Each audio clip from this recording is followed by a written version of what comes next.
Thank you, Megan. Thank you, Amit. Super excited to be here. It's still getting used to doing these in a webinar status. It's interesting to both know there's people out there, but not necessarily feel like I'm any closer to you than I was, any other time. This new reality I think we have is interesting to us all, but I'm glad that we're adapting and moving forward.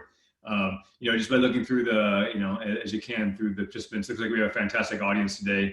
I'm super excited to be excited on this new content for us. It's an emerging issue and one that we welcome our PowerAfrica partners and colleagues to partner with us in as we look at this critical area. Obviously, probably even more critical now as we look at the intersection of COVID and utilities and how key that's going to be moving forward. As you know, this webinar is a collaboration, another example of our partnership model. Not to bore you with our statistics, but we're proud. 157 private sector partners, 12 US government agencies, and 19 development partners. I think we're still the largest public-private partnership in the world. And that's important, not because of the numbers, but because it represents the way we want to do business, which is working with all of you, understanding that this is a tremendous way to get things done, to take everybody's competitive advantages and value add and really move things forward in a way that has such an obvious and definitive goal of electrifying Africa. So we're dedicated to drawing on this, and we want to continue to do this, and this is hopefully but another example. Toward those ends too, I think sometimes we get lost in the important numbers of 30,000 megawatts and 60 million connections, but in times like this with COVID, you just see how those numbers are big and absolutely critical and important, but they're also down to that one person who's dealing with something now that might be able to deal with it a bit better because they have access to electricity they didn't have before. So we're proud from absolutely on both levels, of course, from the big numbers all the way down to what that represents for a single person's life, hopefully moving forward. Today, we're pleased to have the ability to facilitate the sharing of Israeli expertise. As everyone knows, Rail has been a PowerAfrica partner for 3 years and continues to be a strong source of innovation in the energy sector. Has some of the most advanced cybersecurity management systems in the world. And we're lucky to be learning how the Israeli Electric Corporation and Israeli National Cyber Directorate address these challenges. So thanks to Roy Moti for being with us here today.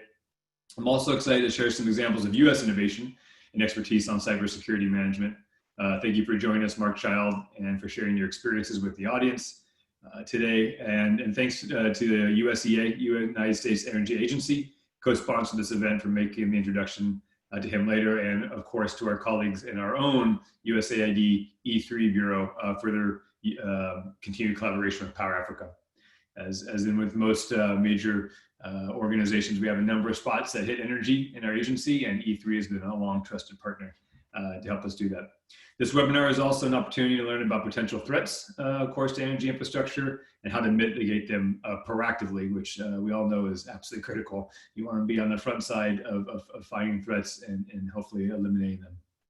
The rise of cybersecurity, of course, is something that we're aware of. We read the papers you see every day. Not every day, but far too often, large-scale credit card fraud or hijacking of personal records and PII. From companies' databases, the growth in this is worrisome, of course, and not only because of what it can do in terms of immediate damage, but it causes a large amount of reputational and financial damage as well. So energy sector is not immune to these attacks, and then to some extent, I would say there's even another level of worry there in the sense of what they represent. The World Energy Council estimates that attacks have almost doubled in the past 5 years, from 87 in 2014 to over 150 in 2019. So again, not a trend we want to see continue. The council also estimates that 8 of 10 energy sector companies are not prepared to manage those increased attacks. So the recruitment for talent in digital transformation, artificial intelligence, and automation is lagging. But hopefully these are trends that we could address at some level in the short term with our systems, but in the long term with better human capital development. One forecast for Cyber Defense Magazine, from Cyber Defense Magazine, estimates that during 2021, the annual cost of cybercrime could reach $6 trillion. I mean, that is a mind-blowing number to some extent when you get into the T's of understanding just how much money that really is. You look at that in comparison with some of even the stimulus packages we're rolling out in terms of COVID across the world, and that number is immense. So the threat might feel remote in Africa in some ways, but it's likely to increase as more systems become automated, linked to cloud-based technologies, and are accessible through remote entry. Perpetrators of the cybercrime will also look for new markets, of course. The weakest protected utilities usually become the first targets. So it's something worth keeping in mind. Anyway, my hope is that this webinar will raise awareness about the value of having proactive cybersecurity in place, and hopefully we all can learn lessons and share ideas and possibilities going forward. Of course, it goes without saying, PowerAfrica does not endorse any particular companies or products, including those discussed today. The audience should conduct their own inquiries and evaluations of which cybersecurity products best meet the needs of your organization. But we're sure happy to have everyone here today to share their experience and start figuring out, everyone on their own, what's the best way for them to go forward to make sure they're protected.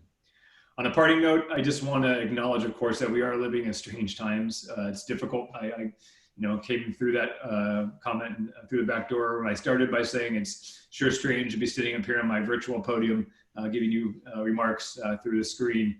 At this point with Zoom, I only can see 6 of you anyway, so I'm assuming the other 50 plus are lurking.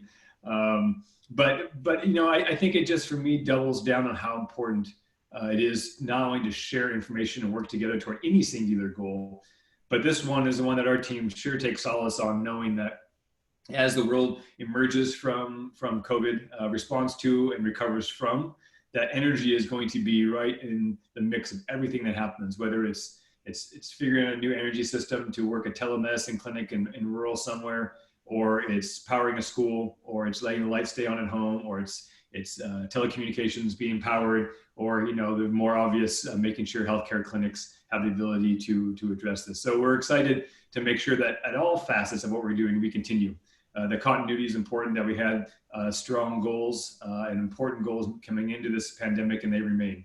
So we will both, all of us, I'm sure, endeavor to help respond and recover from COVID. And part of that is making sure that we keep on the course that we charted for ourselves a while back, because it's important work and it's clearly needed today. So with that, I'm going to stop by saying, hopefully we can identify a few new paths forward for African utilities, transmission, distribution companies to increase their resilience, to allow us to together help deliver that critical power to Africa. So I'll turn it back over to Amit now. Thank you very much. Thank you, Mark. And it's great. Hopefully you'll also have the opportunity to have you here physically. But it's great to have you as partners, and it's great to be in this partnership. So as I said, as Mark said, that Israel is pretty much as a global leader in when it comes to cybersecurity, from the reason that we started with cyber and how to respond to attacks back then, the beginning of the 90s, when we just called it information security, and this is a lot of experience that was gained during those times. And when we came to think about how we can partnership with around the energy sector in Africa, we're thinking that, Africa is going to kind of leapfrogs in a lot of areas. And you can see this in the telecom, that's, this towers and replaced a lot of optical fiber and brought a lot of 4G and 5G to the continent. We see this in fintech with the mobile payments. And we also think that there is a lot of digital that will come through the energy sector. And with digital, there is a lot of threats, and therefore I can personally can say that here in South Africa there was a published cyber attack on the power utility here on last year in July. So I think the question is just not if but when, and this is why we want to share some of our experience, and to that countries here in the continent will be prepared for that. And it's more important when you come to redesign from scratch your electricity lines, and especially around transmission distribution, where it's much more easy to have cyber attacks. So without further ado, I would like to move the stage to our first speaker, Roy Arum, who is the Director, Growth and Strategy of the Israeli National Cyber Directorate. This is the directorate that is in charge of all cyber matters in Israel. Roy, the stage is yours.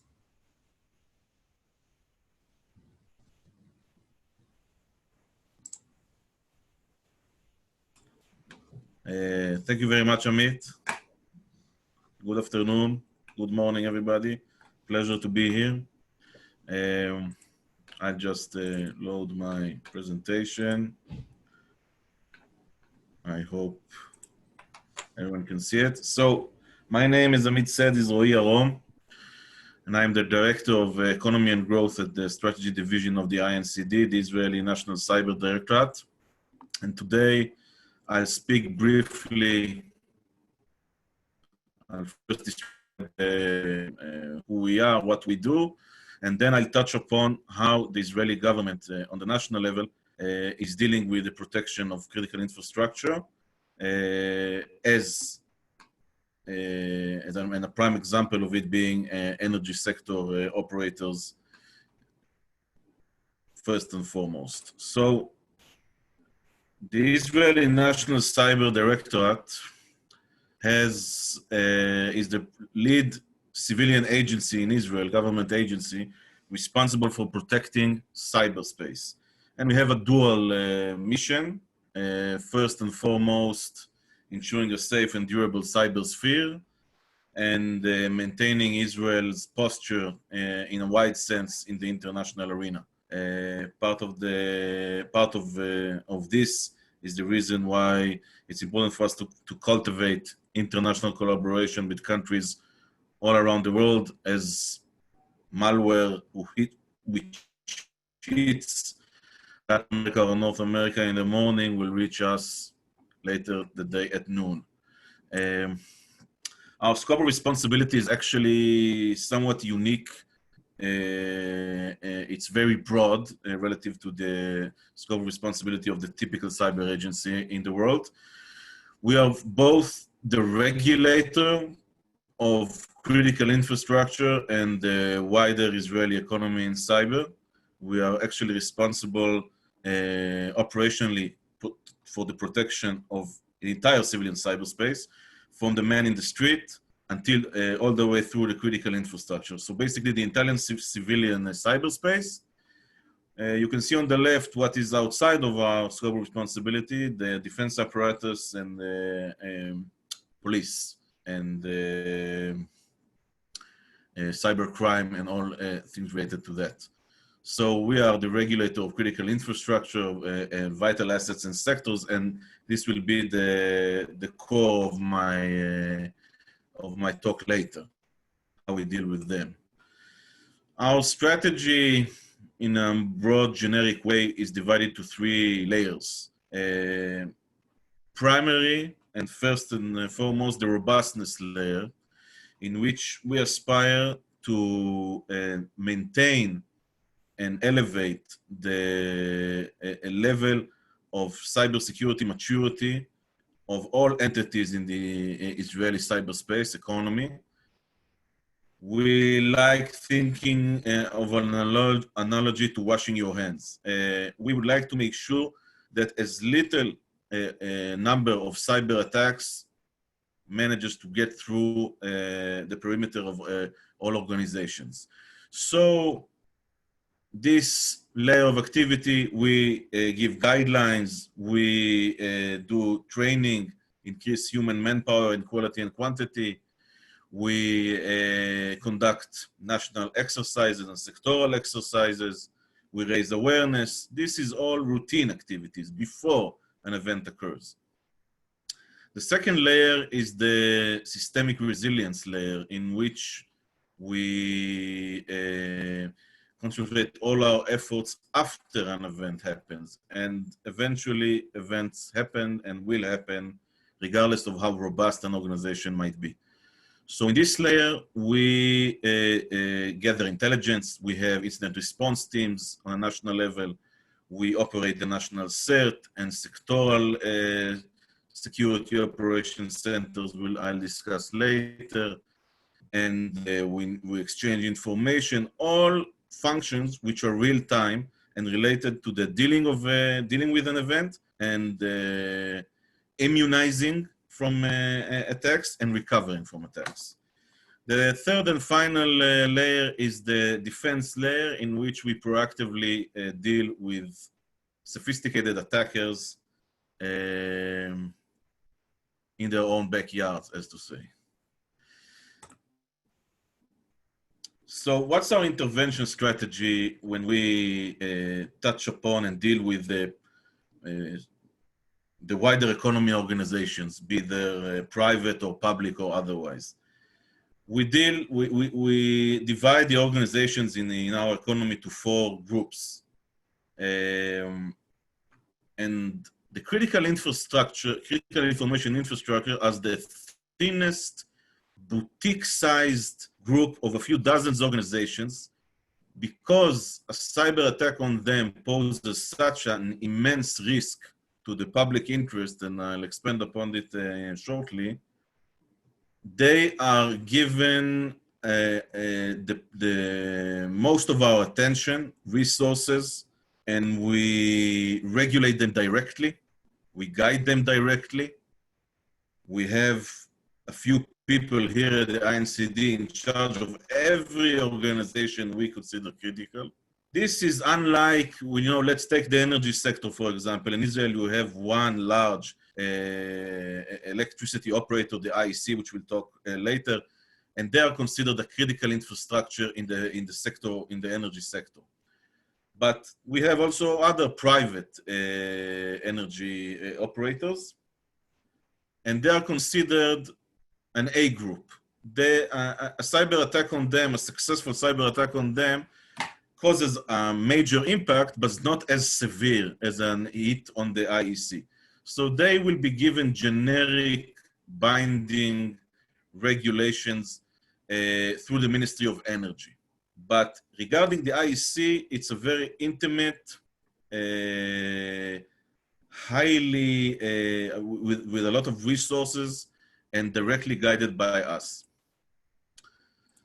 So basically, when we look about the main actors who are posing risks at the cyberspace, we are talking about the basic cyber criminals and hacktivists who are threatening traditionally on the IT networks of organizations and cause relatively low damage.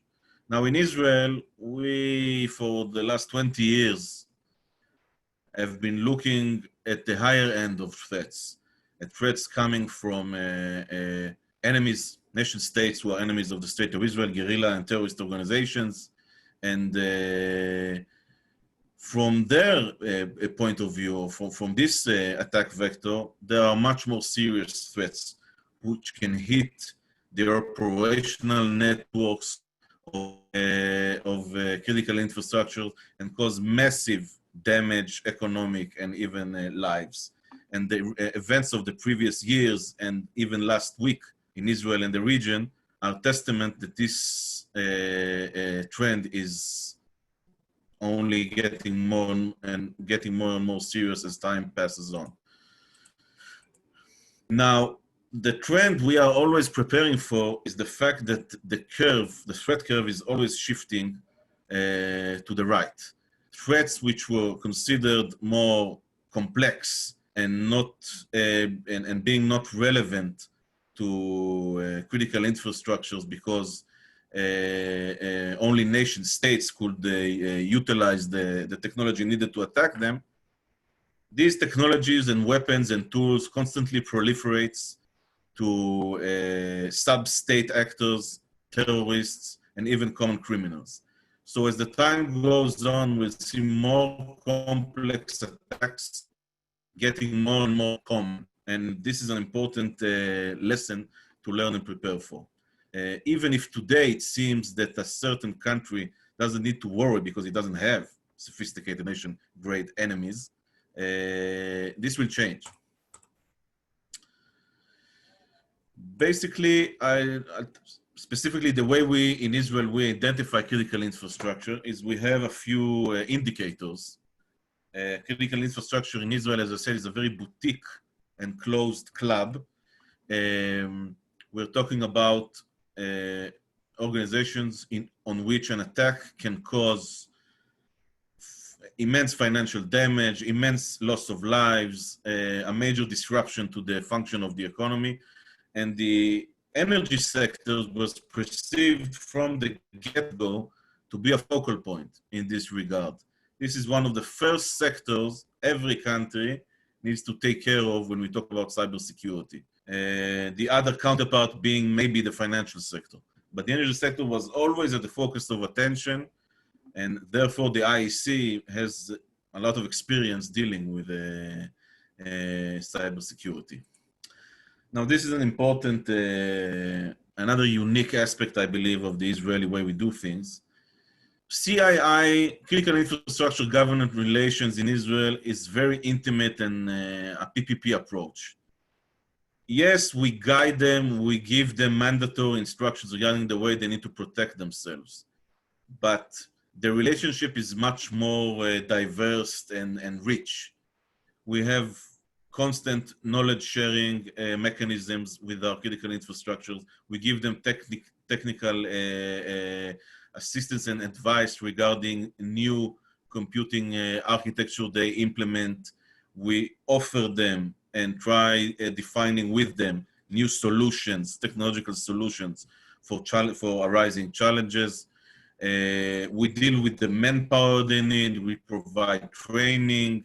We have designated IR teams with which we assist critical infrastructure, and we deal a lot with collecting unique intelligence to disseminate to these entities. So it's a very holistic approach to our critical infrastructures. We are not only a regulator, we are much more than that.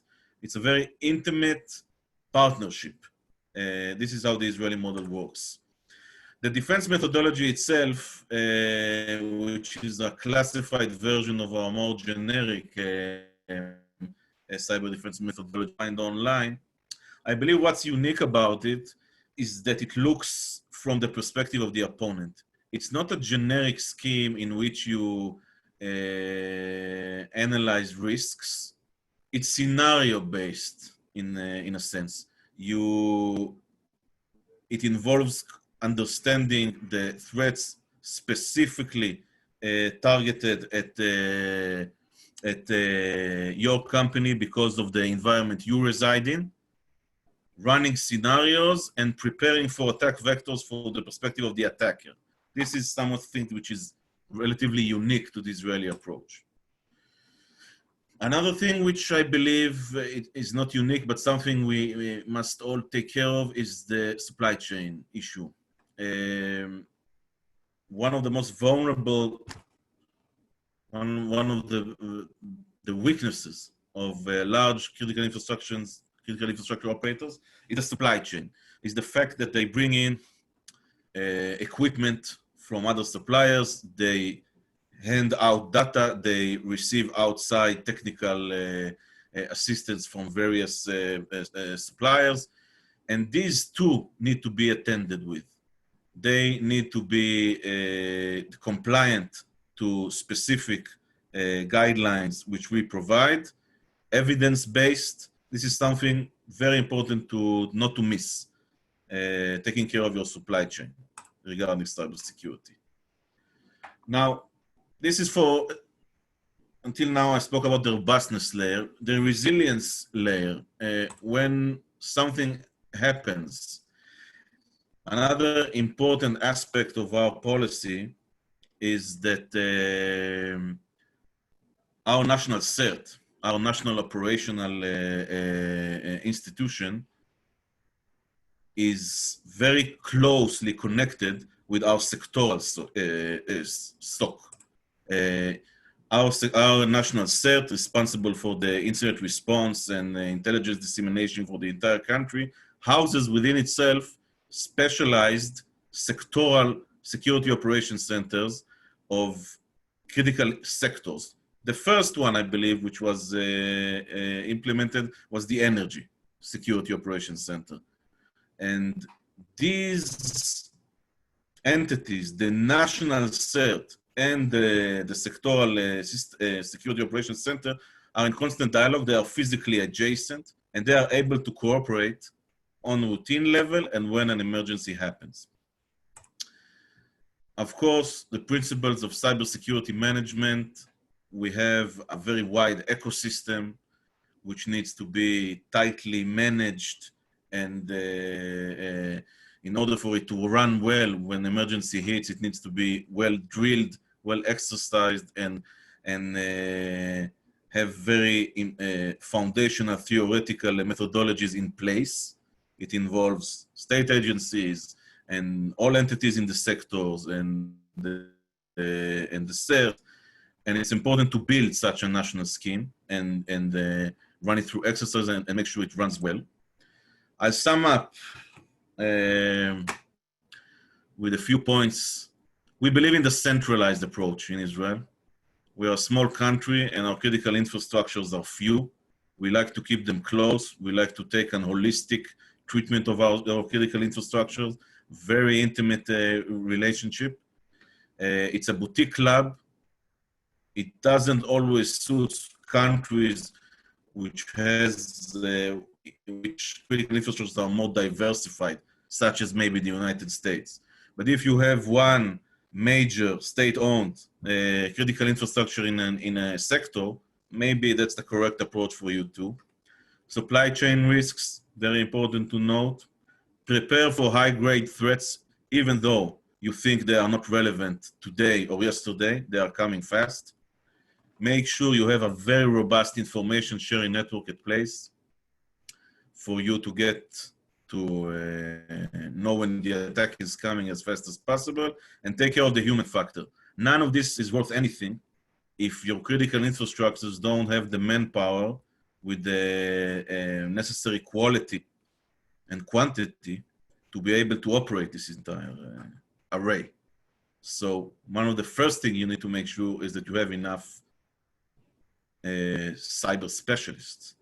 This is 80% of the job, maybe. So as sum up, we are always looking forward to cooperate with our friends in Africa and around the world. Our trade mission in South Africa and in Ghana and in Kenya are great points of contacts for you to reach us and seek cooperation and assistance. And look forward to the next presentations. Thank you very much. Thank you very much, Rui. So if someone has a question, feel free. There is at the bottom of the Zoom screen, you have a Q&A, you can put it. Or maybe you have like 2 minutes. So maybe you can just a little bit elaborate about your G2G components and how you help and support other countries to build their cyber strategy. Well, I think the basic thing we do is,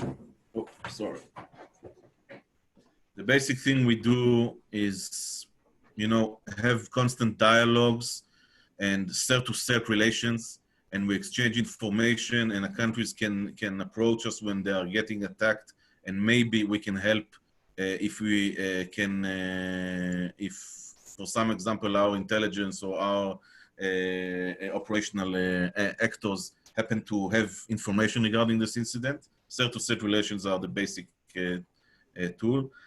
Of course, if a country, and we had instances of this in the wishes to get a more in-depth assistance regarding the capacity building of its national cybersecurity capacities, we are very open to that. We have done a lot of things in the past, technical assistance, human manpower training, and more complex partnerships with a few countries.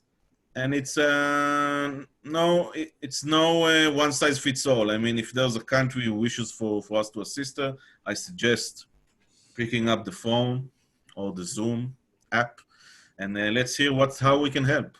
It's one of our policy pillars to assist other countries. We very much believe in a strong global cybersecurity network, because the weakest link will bring us all down. Okay, thanks. We have a question from Lloyd that asks, how do you get buy-in from law enforcement for coordinated response? From law enforcement? Yeah. We have a fixed mechanism to exchange and coordinate information and operations with the Israeli police. But our primary function at the INCD is not to prevent cyber crime, is to prevent damage to computer networks and information networks. The police handles the persecution and investigation of cyber criminals. Okay, thanks. Another question is, you have described the contribution of the INCD to the critical infrastructure estimates. Do you see any contribution from the other direction, to the CI, to the regulator? For them to us, from Yeah. them to us. Yeah. That's a very good question. Of course. I mean, the IEC is, I think, the best example, because the IEC has been on the road for the Israeli electric company, has been on the road for so long that their experience in their field doesn't have competition in Israel. I mean, so obviously when you are the one dealing with the cybersecurity issues on a day-to-day basis, and you are connected to the production flow as we speak, of course, the information they provide us, it's a pretty symmetric relationship mostly. Although we are the regulator, but as I described it, it's not your regular regulated entity relations. It's a much more intimate and symmetric in Israel. Okay, and last questions. Which security components are the most required for the SOC? For the SOC? Yeah. Well, I think that's not Zoom answer. I don't think that's a question you can answer in 1 minute or even 2 minutes. Obviously, you have a SOC. It's an institution. It's an organizational description. You have a lot of different types of SOC. If you're referring to a SOC, organizational SOC, which is needed to protect a critical infrastructure operator in the field of electricity, I believe the best ones to answer the question are, again, the Israeli electric company.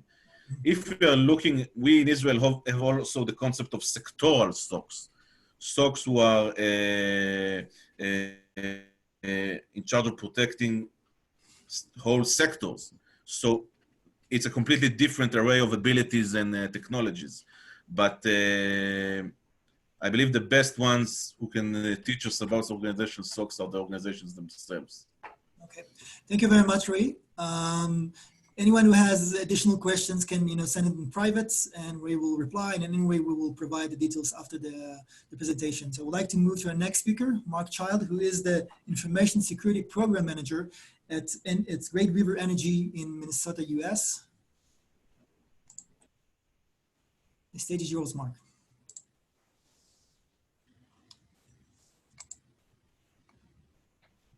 Thank you, Amit. I appreciate it. Thank you for having me today. Sure. Let me get my presentation started. I want to thank, initially here, I'd like to thank USAID and Power Africa for inviting me to speak with you today. I'm very humbled to be asked to share my experience.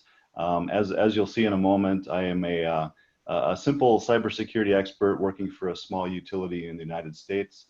And further, as you can see, I'm just seeing the sunlight that you've all been enjoying for the last 8 hours, peeking over the horizon here in central United States.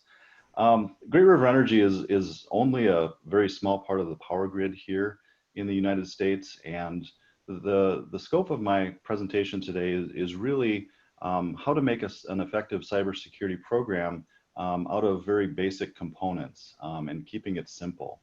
My colleague from Israel gave a very compelling story talking about the threats that are facing us all. Even though you're at 50 hertz and I'm at 60 hertz, the threat is real, and we do share a common story and a common thread across the entire internet. And hopefully that you'll take something away today that is compelling to you and you can take to your organization and hopefully maintain reliable power delivery for your customers.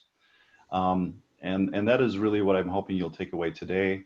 Cybersecurity practices, while very complex and the threat is very real, they do not require an enormous investment in time and expense, but don't take that the wrong way. They do require focus, and very basic cyber practices can be very effective. There are very small power companies in my part of the US power grid, And I talk to them all the time about cybersecurity, and they feel very overwhelmed at times. And what I'd like to do is break it down into just the very simple basic components that every cybersecurity program should have, and then you can expand on it over time. And that's what I'd like to share today.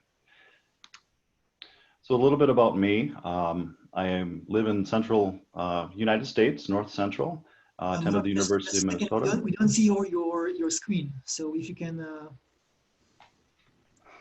share My it. apologies. Let me start over.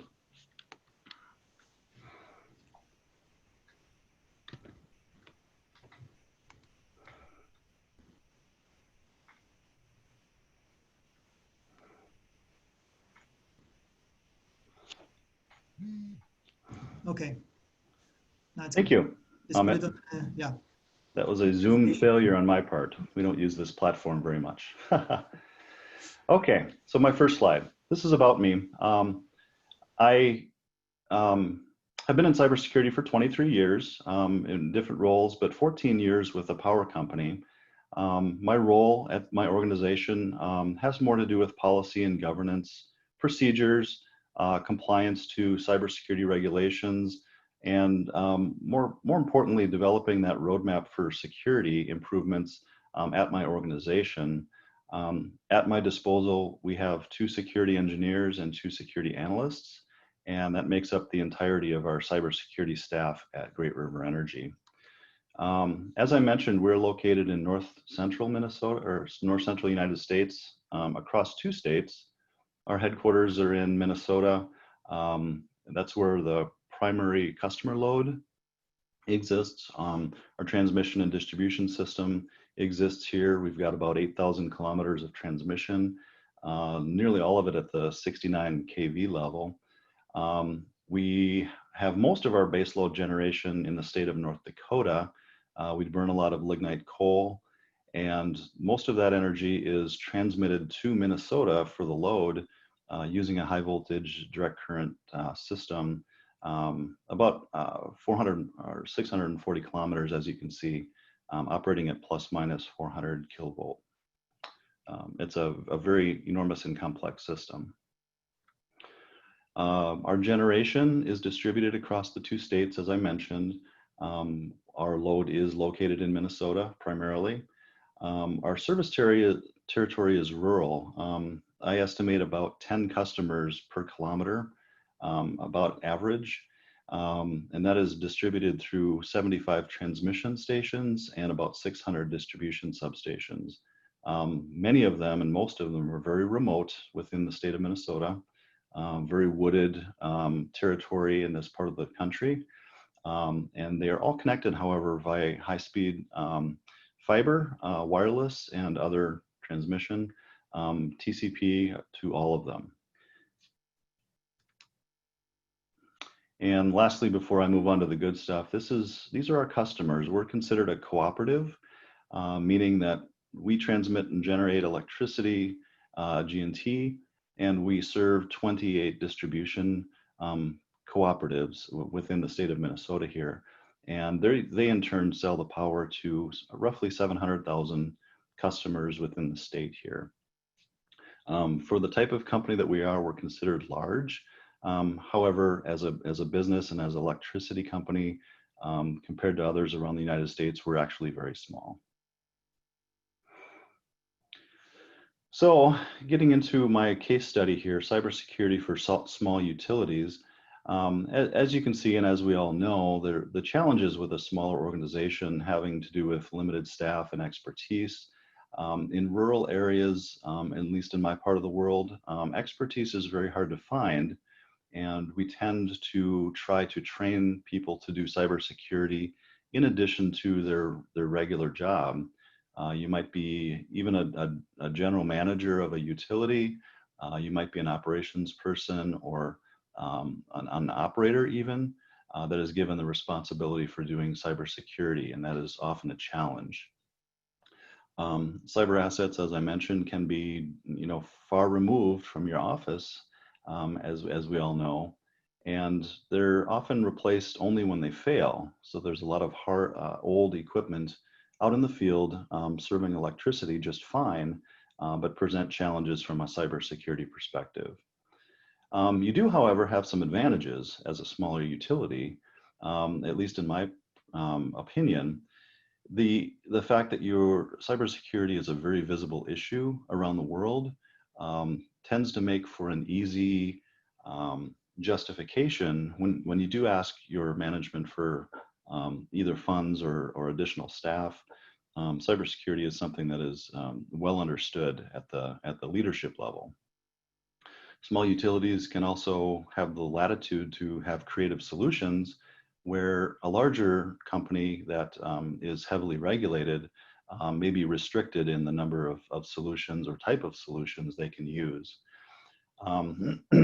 Customers do demand reliability. They like to have their lights on, and spending money on cybersecurity tends to be a very an easy sell with your customers as well. So here, the case study for today is a small cooperative utility here in the United States, like Great River Energy, that has limited staff and money, but must meet cybersecurity laws. That is a particular challenge for me, and here is some of the challenges that I have before me. We do have 2 transmission control centers which do meet the highest level of requirements, and here's how I approach it. We use a 3-bucket system here in the United States and at my organization to classify, what is most critical to me and my organization. What are the things that cost the most to replace, most impactful if lost, and even as we examine risk, what are the sorts of things that if lost would cause loss of reputation for our organization? That is something that our leadership is very, very attuned to.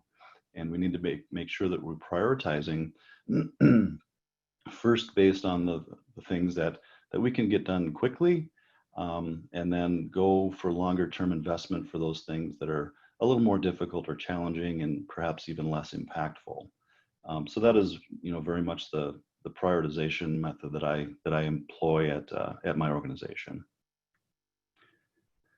So some further ideas for that first bucket of highest risk and easy wins is that you can take is assign, first thing foremost is make sure your organization has leadership support for cybersecurity, and go so far as to actually, even within the description of the job, assign accountability for cybersecurity to a leader, and that person should be someone who can affect change within your organization. Another method that you should employ right off the bat is to study the cybersecurity models that are available to you. There are many on the internet. Here in the US, the NIST framework tend to be the most commonly employed. It's a very good framework, and studying it even for a few minutes, you kind of understand the basics of cybersecurity and what you're responsible for. Another quick and easy win is to review and update your access control practices at your organization. Who has the ability to log on to things? Have they logged on regularly? What is your practice for provisioning and deprovisioning?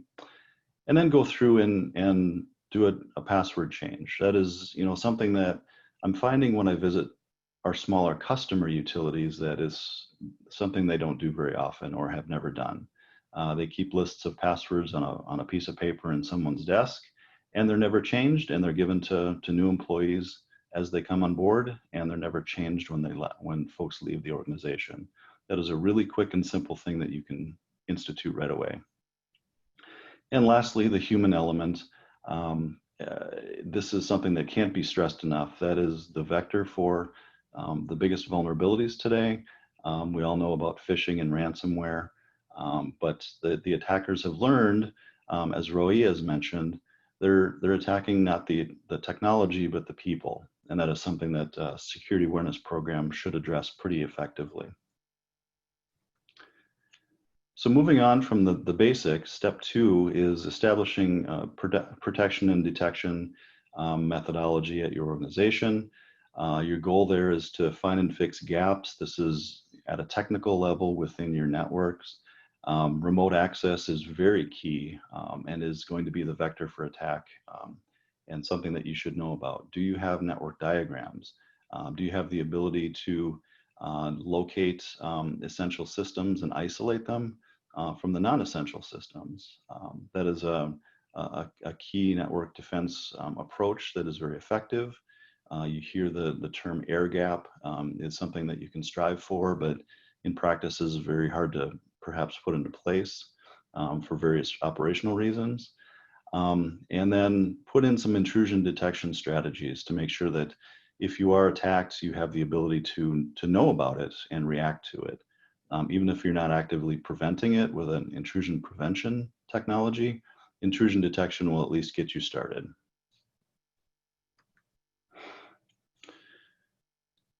Some considerations for this. As I mentioned, your networks are the vector for attack, and the harder they are to attack, the better off you are. Remote access is a key vector. Examine that very carefully. Do you know, in fact, where all of your remote access points are? Do you have modems in the field that are perhaps undocumented or uncontrolled? Are you using single factor authentication for VPNs? Consider two-factor. And network isolation techniques are very good, as I mentioned, but perhaps very technically difficult. And then locating a tool to use is simple enough as a Google search. There are many that are free out there that you can put in place that will help you examine your network and protect and defend it.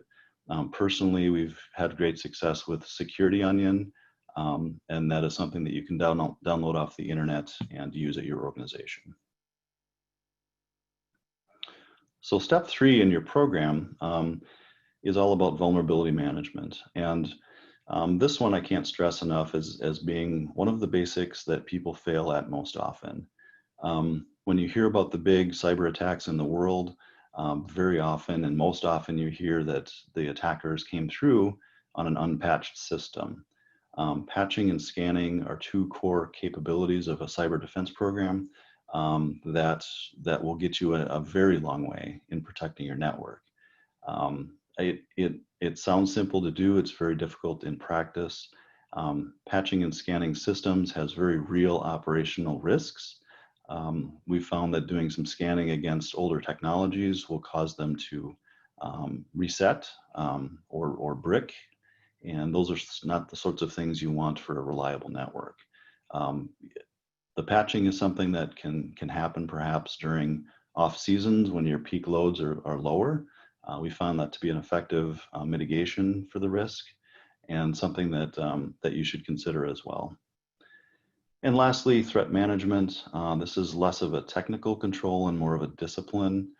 How will your organization react when there's a report of a vulnerability that's not patched? And do you have mitigation practices and incident response practices to address threats as they come up? Something to consider. I think I've mentioned these, so I'll move on. And into step 4, which is incident management. And Roe mentioned this as well. Having an incident response framework that is robust is something that is very important. The very first step here, the goal 1, is sometimes very difficult for organizations.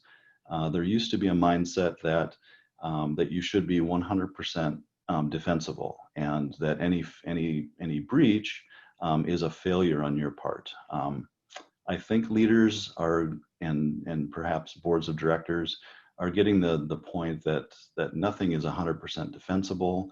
If you go in and assume that you're going to have an incident or a breach, you're better off in designing an incident response program. So that may be a political consideration that you must overcome, depending on the politics of your particular organization. So if you go into with the assumption that you're going to experience an incident, write your plans that include everyone that would be involved in an actual incident. And that's not just the technical responders, but it perhaps is government entities. It might be other utilities that are connected to your system. It might be your customers, it might be media, those sorts of things. Please document those communications protocols, and then lastly, test it. Testing your plan is something that can be as simple as getting staff around a table, or it could be as complex as a real drill that does include all of those other stakeholders. And a last lesson there, the United States has taken very seriously the events that happened in the Ukraine a couple of years ago, and studied them greatly for information about how to better protect our own systems. And one of those lessons from an incident management perspective that Ukraine was successful on was operating their system manually at the time when they couldn't trust their cyber systems. They were either unavailable or not trustworthy, and they still had plans in place to operate manually. That is something that's increasingly difficult as we employ more digital communications and digital features of our grid. But it is something that I suggest strongly to consider in your incident management framework. Lastly, those are what I consider the basics. And once you've done those and are successful, developing a roadmap is something that you should consider and not just stop where you are. There's always room for improvement. There's always technical advances. Emerging technologies like the cloud are going to come up and perhaps be utilized within your system. So you need to keep up with your cybersecurity defenses to meet the challenges in the future. I suggest a 3 to 5 year horizon so that you can spread out the costs, the capital costs of any improvements if you're spending money, making sure that you're not letting the stuff that you've put in place degrade over time. You need to keep and maintain the existing infrastructure. And then consider development of metrics to assist justifying your investment.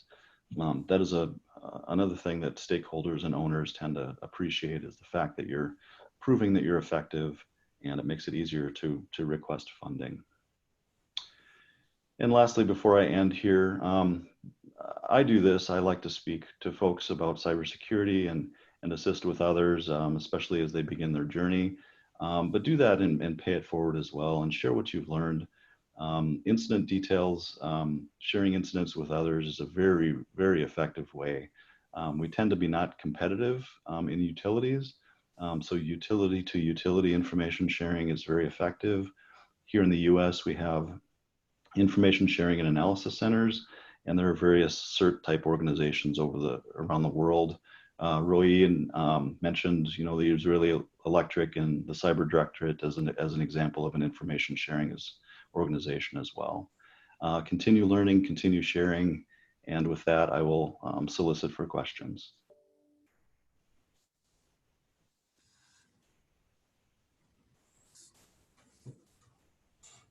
Mark, sorry, just yeah. So thank you very much for inspiring us with your insights about the cyber roadmap in your utility. I see there's 2 questions from the crowd. One of them is about if you can share the deck, and this is something that we will share after the end of this webinar. And also someone asked that you elaborate on the NIST cyber method you referred to. Yeah, the NIST is spelled N as in Nancy, I-S-T, and it's the National Organization for Standards and Technology here in the United States. And it's called the NIST Cybersecurity Framework. That can be Googled pretty easily. And it contains control objectives across an entire cybersecurity framework that I find really useful in setting a roadmap for your cybersecurity program. And I don't know if we can provide that link afterwards, Amit, but we'll maybe I'll try to put that in the slide deck before I release it. Good question. Thank you. Thank you very much, Mark, and sorry for woke you up in the morning early. So we will move to our last but not least speaker today, Moti, who is the CTO and the Chief Cyber Architect for the Israeli Electric Corporation, and to share from their experience about their experience with cyber attacks for the Israeli electric facilities. Thank you, Amit. Hello, everyone. My name is Moti Cohen, and I'm the Cyber CTO of IC Cyber. We are the Cyber Enter Partnership and Business Development Unit in Israel Electric. First, I would like to thank our host and to all the distinguished guests who are with us today. This is a very great opportunity for us to share with our colleague from the energy sector the experience we had in the field of cybersecurity. So let's begin. The Israel Electric Corporation is a public and a government-owned company generating and supply electricity to the whole sector in the economy. Our activities include the generation, transmission, and transformation, distribution, supply, and sale of electricity. We own and operate 16 power stations with 58 generation units, 16 steam driven, 29 gas turbine, and 13 combined cycle units. Our installed capacity stood at 30,000 megabytes, and we provide service to 2.9 million customers. IC defined as a supercritical infrastructure and under law definition of essential service provider. We are regulated by cyber regulation of INCD.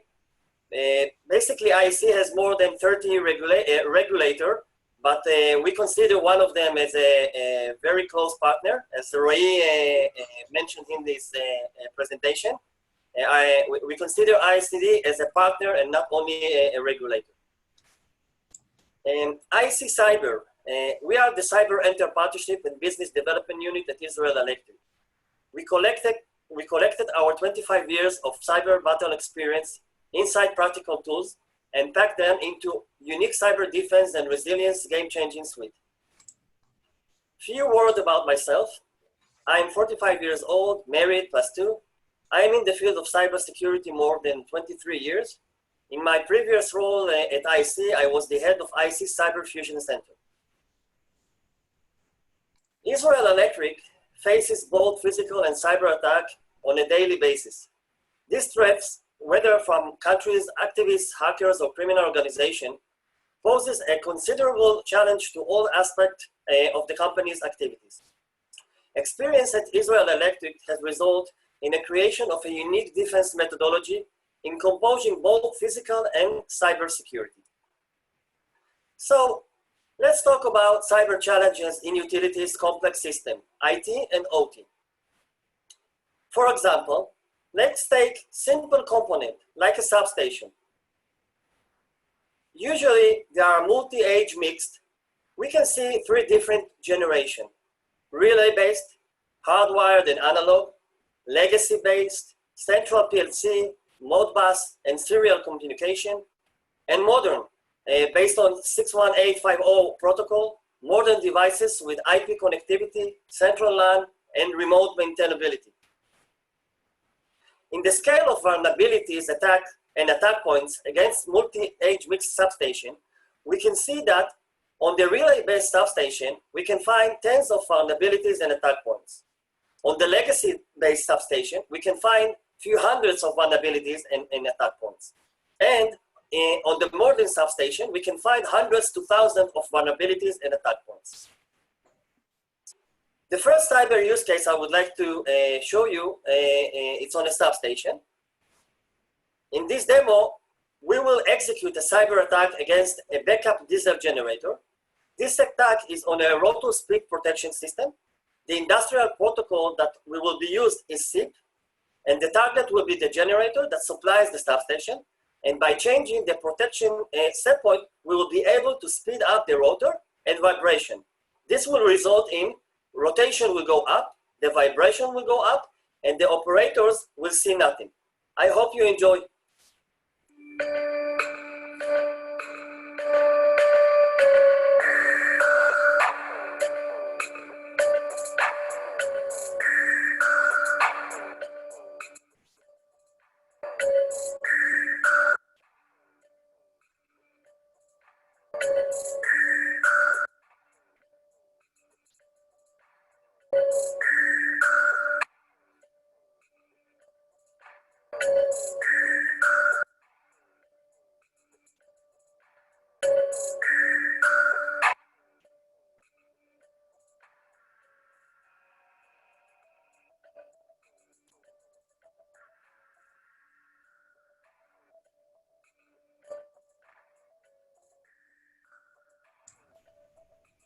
Modi, I think there is some problem with the sound, so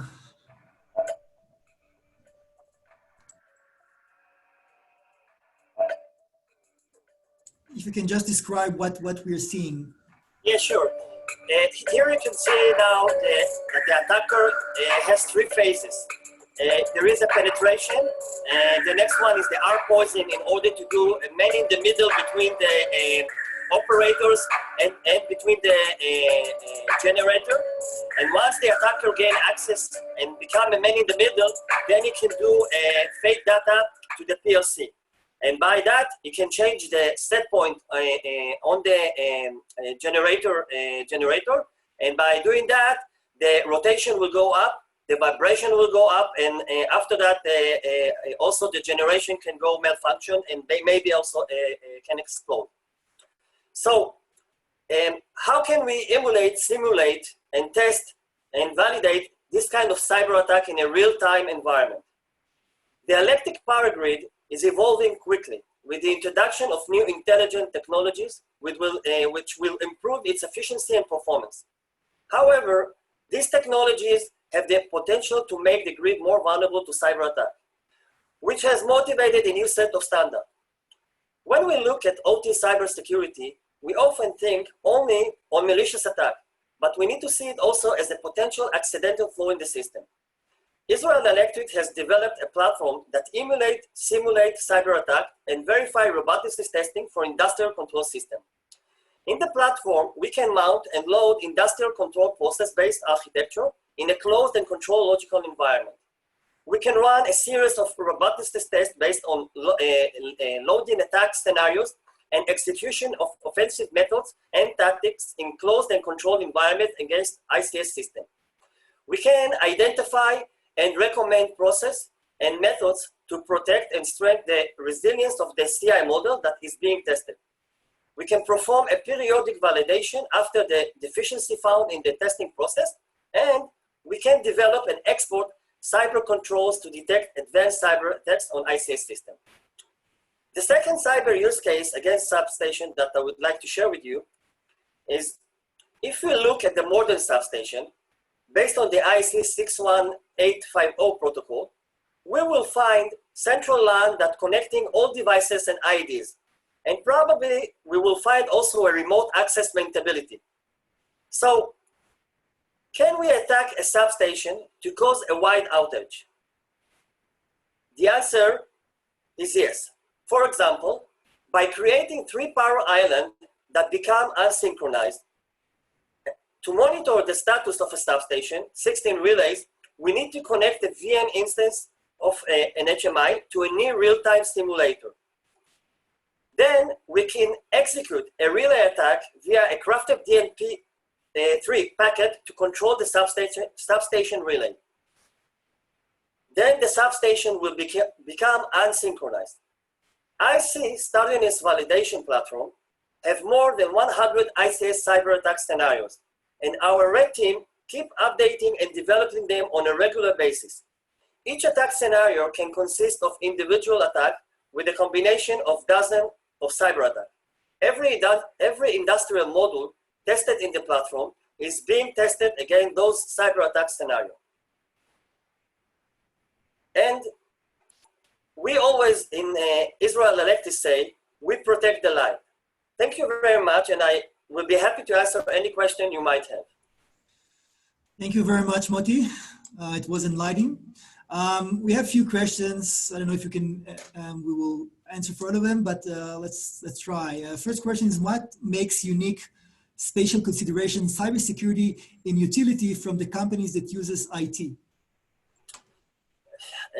Basically, there are different systems, there are different protocols, there are different vulnerabilities, there are different tactics that an adversary needs to prepare in order to attack them. Also, once an adversary needs to prepare an attack on an OT system, it's not like that they can have a generator or a turbine standing in their parking lot in order to test and validate this kind of attack before they are conducting it in a real environment. So the IT environment is more available to cyber attack than the OT. And this is quite different. And the other one is the difference in the protocol and in the system and in the knowledge in order to attack this kind of system. Mm-hmm. Okay. What obligations are built in the contact with suppliers at your place? Basically, we are together with our regulator, INCD, we develop a certain methodology and a special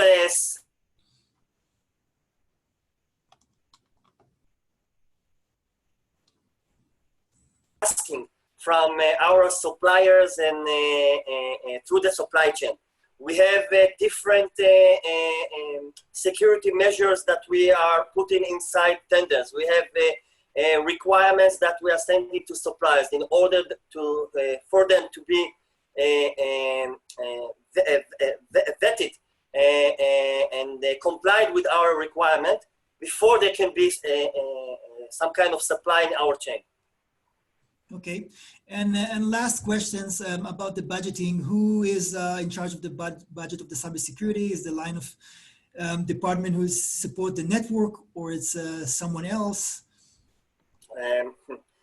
It's a good question. Basically, money is never not enough in cyber, but IC has a CISO. Role CISO, it's a C-level executive that is sitting in the board, and he is the one that's responsible to facilitate all the cyber requirement that comes from the different project and different management vision, and through that, the budget is being built. And it's always not enough because we are very challenged. We are one of the most attacked companies in Israel, and in order to really protect the system, we need to do a massive investment, not only in technology but also in people and skills. Okay. Thank you very much, Moti, for your great presentation. And this is what the three main speakers for today. I hope you gained some knowledge and learned some from the experts about the cybersecurity. Megan, would you like to closing remarks? Sure, yes. Thank you very much. I just want to say it was a really fantastic webinar. Thanks to all of the panelists and to the audience for your engagement and interesting questions. I definitely think the webinar highlighted the importance of cyber threat preparedness. And so just a quick thank you to Roy for sharing so much great information on why a robust and resilient cyber strategy is incredibly important for critical energy infrastructure and how to create the building blocks for a national strategy. And Mark, thank you for providing a step-by-step framework to develop a strategy that's compelling and cost-effective to implement in a sub-Saharan African context. You were definitely an inspiration.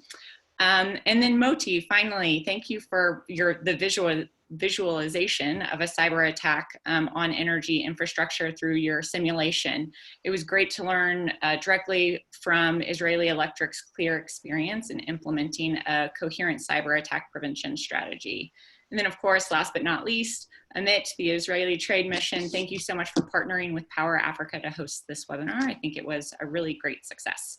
And then for all of the attendees, please don't hesitate to reach out to the panelists or Power Africa if you're keen to explore this topic in more depth. As Amit had mentioned, all of the slides will be shared as well as the recording. So that is all from the Power Africa side of things. Just a big thanks for such a successful webinar. And thank you very much, Megan, and for all the Power Africa staff that worked for this webinar. And thanks for your support. We really appreciate it.